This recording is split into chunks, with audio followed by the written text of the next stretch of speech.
السلام عليكم ورحمة الله وبركاته. ازيكم يا حبايبي؟ اخباركم ايه؟ صباح الخير. الساعة دلوقتي 12 الظهر، فقمت عايزة اعمل حاجة نفطر بيها، فقلت نعمل مع بعض طريقة الشريك الجميلة نفطر بيها في البيت، ويبقى بطريقة سهلة جدا، مكونات سهلة جدا، مش مكلف خالص. وهيطلع معانا هش وطري وجميل. طريقة الشريك او مقادير الشريك معايا: نص كوب من الحليب الدافي، هحطه هنا على في البولة بتاعتي، ونص كوب سكر،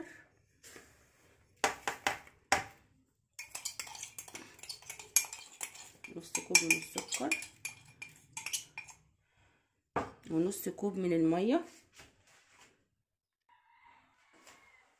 بنفس الكوبايه اللي عيرت بيها اللبن، نص كوب. وهبتدي اقلب المكونات دي كلها كده مع بعضيها شويه. لازم ندوب السكر حلو قوي عشان انا هحط عليه الخميره عشان يتفاعلوا مع الخميره.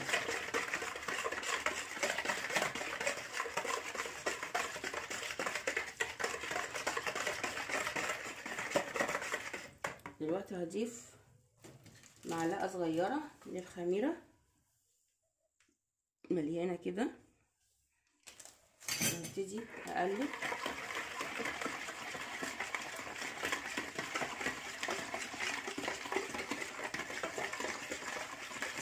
عشان الخميره لازم ادوبها عشان تخمر معايا. اقلبها شويه كده مع السكر والحليب والميه.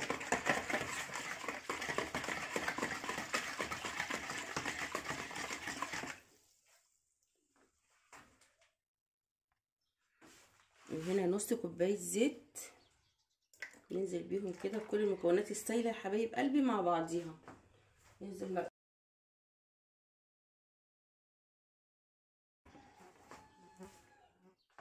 هنا معايا بيضتين، انا واخده صفار واحده بقى واخده الصفار منها، وهنا واخده بياض بيضه وبيضه كامله، يعني خدت البياض بتاع البيضه التانية مع دي عشان يديني نعومه في العجينه، وتبقى العجينه بتاعتي ناعمه وطريه وحلوه وهشه. هنزل برضو بالبيض هنا على المكونات دي وهقلبهم مع بعض، بس طبعا طالما نزلنا بيض يبقى لازم ننزل فانيليا.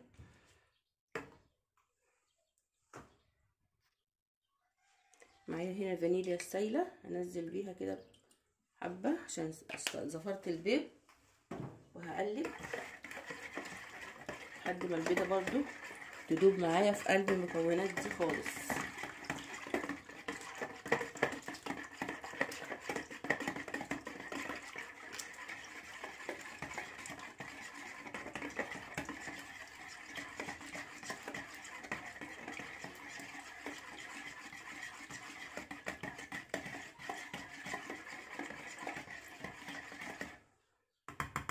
كده تمام. دلوقتي هنبتدي نجيب الدقيق بتاعنا ونضيفه. دلوقتي يا حبايب قلبي معايا نص كيلو من الدقيق، انا نخلاه كويس، هنزل بيه كده على المكونات اللي انا عملتها. ننزل بالدقيق كله كده ونبتدي نقلب الحاجات اللي احنا حطيناها مع الدقيق: اللبن والزيت والميه والسكر والخميره والبيض، نقلبهم كده كويس مع الدقيق. هنشوف برضو لو الدقيق بتاعنا محتاج ميه هنحط، مش محتاج يبقى كده تمام.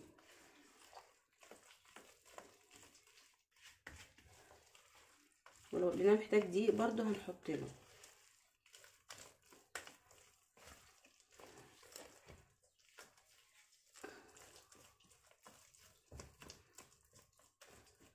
طبعا لسه صح ما حطيتش البيكنج باودر،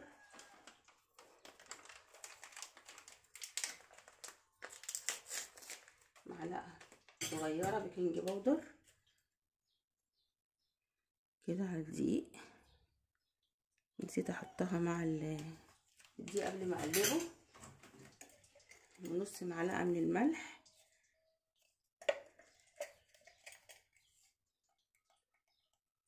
النسبه اهي بتاعت الملح. ونبتدي نقلب بقى.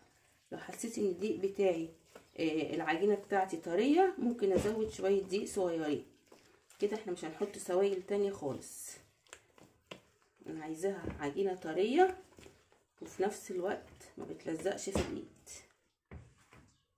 انا هضيف حبه دقيق صغيرين، يجي معلقتين كده اهو. وهشوف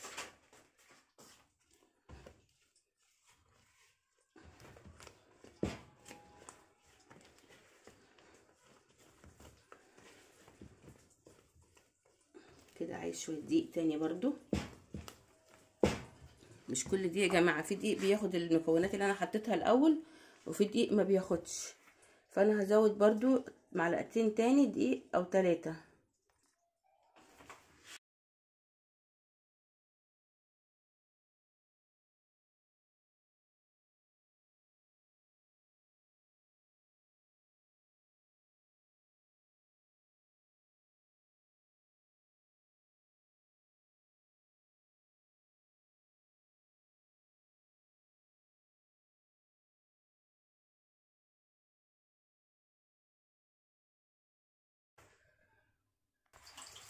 دلوقتي انا هسيب العجينه بتاعتي تخمر اهي، هدخلها جوه شنطه كده. لو عندك ستريتش راب لفيها بيه وسيبيها لمده نص ساعه، لان الجو اصلا يعني بين البرد وبين الحر، فاحنا ايه ممكن احط كده الكيس عليها كده وهغطيها بحاجه تانية تخمر بس كده. انا هغطيها تخمر لمده نص ساعه ونرجع نقطعها مع بعض. تعالوا بقى نبص على العجينه يا حبايب قلبي، نشوفها. احنا مش عايزينها تخمر قوي.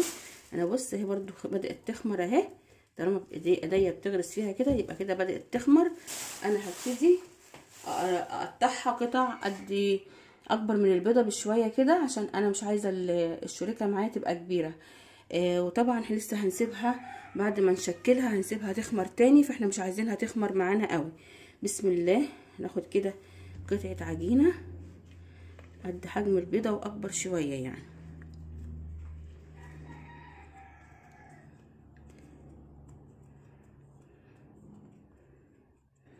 كبرها شويه كمان حته صغيره.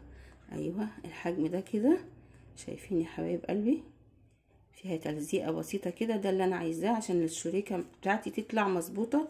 شايفين؟ هو ده الحجم اللي انا عايزاه اهو. نحط هنا كده على الصينيه، نحاول نقطعها كلها قد بعضيها عشان ما تبقاش واحده كبيره وواحده صغيره.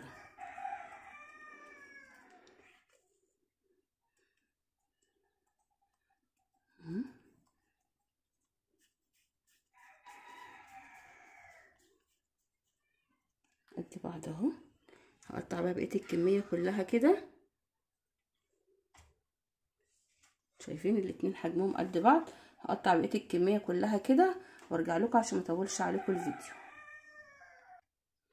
انا قطعتهم اهو التقطيعه دي يا حبايب قلبي، وابتدي برضو اغطيها شويه كده 5 دقايق تستريح، وبعد كده نبتدي نشكلها مع بعضينا.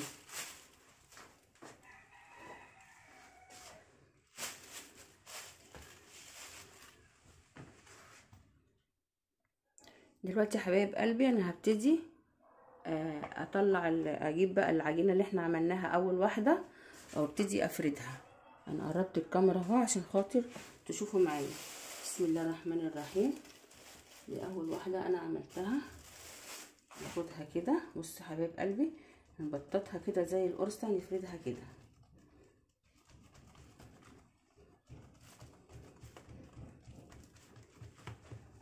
تفرديها كده السمك مش تخين برضو عشان ما تبقاش تخينه معانا قوي. وهبتدي بقى ايه، شايفين؟ تفرديها كده كأنك بتعملي قرصه بس رقيقه شويه. نبتدي بقى كده نبتدي نلف كده، شايفين؟ اعملي كده كده.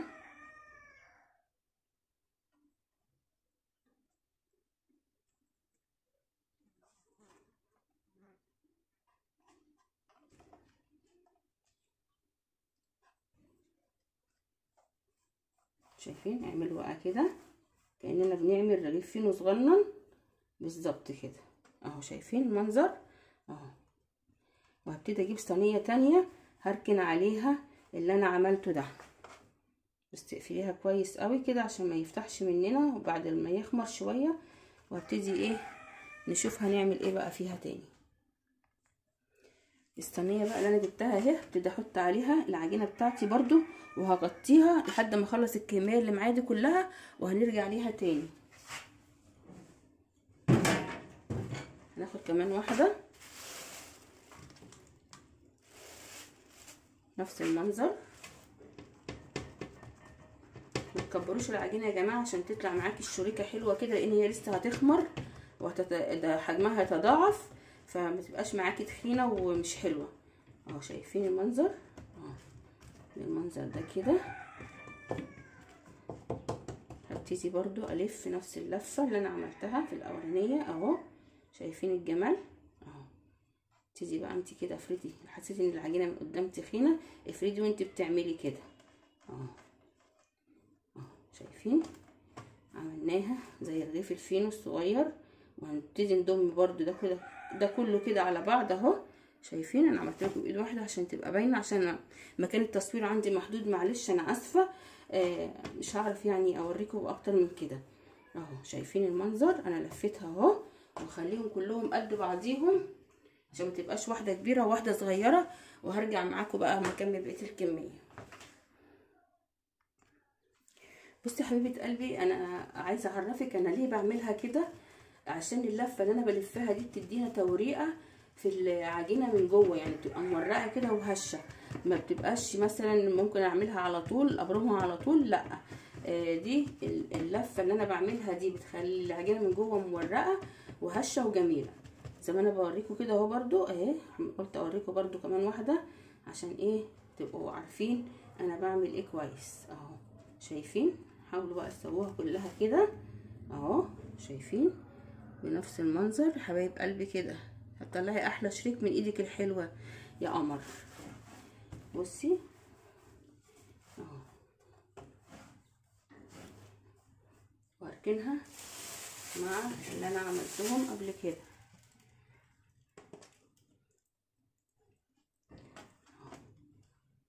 كلهم كده حجم واحد ومقاس واحد اهو.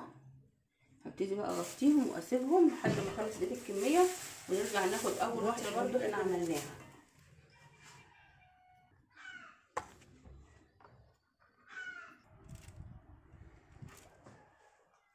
دلوقتي حبايب قلبي هبتدي افرد على الرخامه عشان انا عايزاها طويله، مش هفرد على، شلت الفرشه اللي انا كنت حطاها وغسلت الرخامه كويس، وهبتدي افرد على الرخامه معاكم اهو.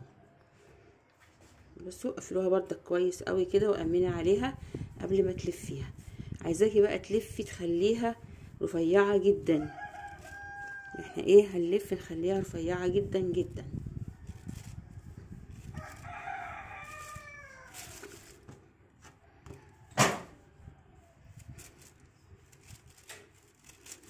نخليها كلها متساويه، ما تخليش حته تخينه وحته رفيعه، عشان ما فيش حته تستوي وحته تبقى ايه يعني تطلع شكلها معاكي حلو.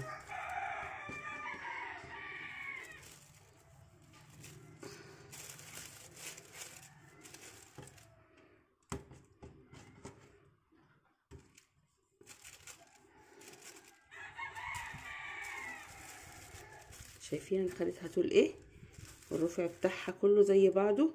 هبتدي بقى انا امسك هنا كده وابتدي الف كده، ناخد الحته دي كده نرجعها نلفها كده، وشدي بقى شدي كده وافردي ولفي كده. حطي ايدك في النص ولفي، حطي ايدك في النص كده ولفي، مش عايزاها عاليه من النص.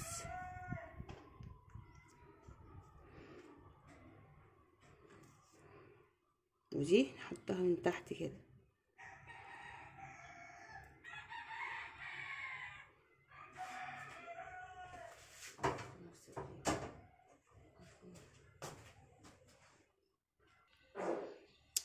يلا نعمل كمان واحده مع بعضينا حبايب قلبي، واكمل بقى بقيه الكميه وارجع لكم. زي ما قلنا اهم حاجه تفرديها كويس قوي. بس الحته اللي بشوفها تخينه بتك عليها اكتر من الحته الرفيعه. اهم حاجه الفرده دي خليها طويله كده ورفيعه، لان لما نلفها ولسه هتخمر ما تبقاش تخينه معانا اهو. بصوا بسم الله الرحمن الرحيم. باينه؟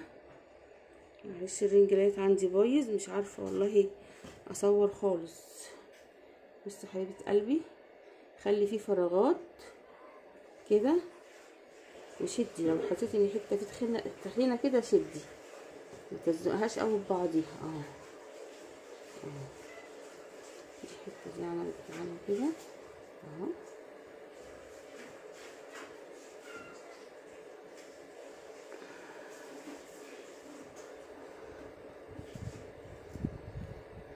نجيب الحته دي نحطها على تحت كده اهو.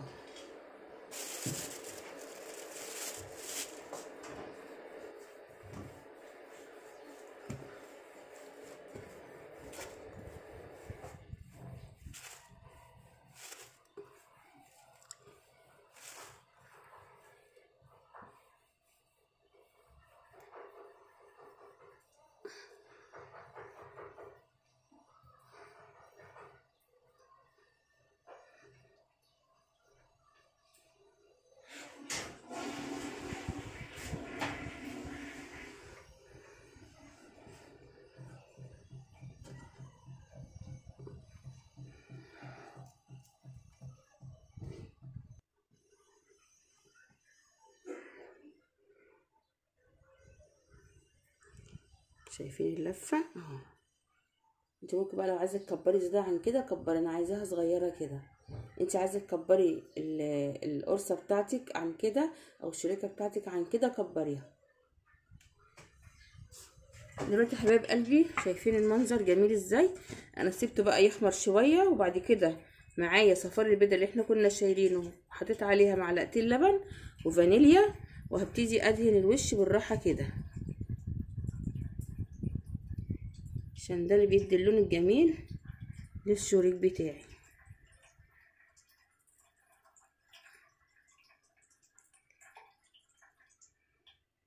حاولي تدهني الشريكه كلها كده، وعلى قد ما تقدري ما توقعيش في الصينيه عشان ما تتحرقش. صفار البيض هيتحرق فيها وهيخليه لزق. انا دهنه الصينيه بزيت بسيط قوي قوي.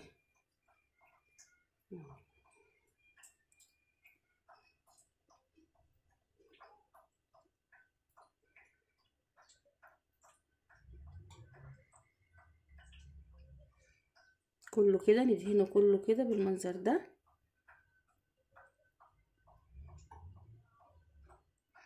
مش قادره اقول لكم بقى على تبقى ريحته عامله ازاي في الفرن، وطعمه بيبقى خطير جدا. جربيه في البيت مش هتندمي يا حبيبه قلبي.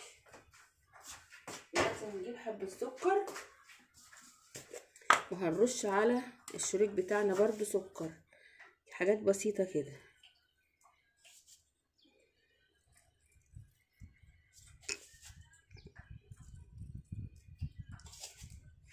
درجه الفرن يا حبايب قلبي تبقى متوسطه، متبقاش عاليه ولا تبقى هاديه، لان لو بقت هاديه قوي هيطلع ناشف منك ومش هيبقى حلو. لو طلع عالي برضو الفرن هيسويهولك بسرعه ويبقى من جوه ني. فاحنا عايزين ايه؟ نطلع تسويه مظبوطه، يعني خلي درجه الفرن، حراره الفرن عندك متوسطه، لا هي عاليه ولا هي واطيه. السكر ده بقى ما بيتحرقش ولا حاجه ولا بيتكرمل، ما تخافيش، مش هيعمل اي حاجه، يطلع زي ما هو كده زي ما احنا حاطينه كده. ولسه برضو اهو ما يطلع من الفرن هنعمل تركايه تخلي طعمه جميل. خليكي معايا بس عشان تشوفي الشريك هيطلع عامل ازاي. كده بقى هندخله الفرن.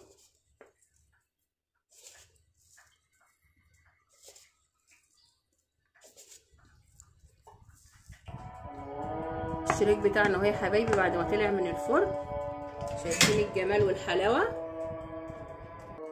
هبتدي بقى انا كده معايا هنا حبه سيرب، هبتدي اسقي بيها الشريك بتاعي وهو سخن كده.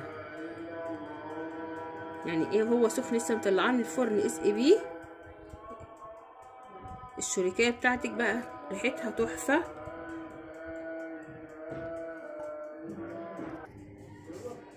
بصوا يا حبايب قلبي الشريك بتاعي طار ازاي، شايفين طار ازاي ومستوي كويس. بس انا طبعا عشان مرفعه، انت لو تخنتيه اكتر من كده هيطلع معاكي جميل. بصوا هاسش ازاي ومستوي حلو جدا، جربيه طعمه تحفه كأنك بتاكلي جاتوه. جربيه يا قمر مش هتندمي، طعمه جميل جدا وسهل ومش مكلف في البيت. لو اول مره بتشوفي قناتي خشي اعملي اشتراك في القناه فضلا وليس امرا، وعايزه منك لايك حلو وتعليق حلو منك. وهستناكم بقى تقولوا ايه رايكم في الشريك. يلا السلام عليكم ورحمه الله وبركاته.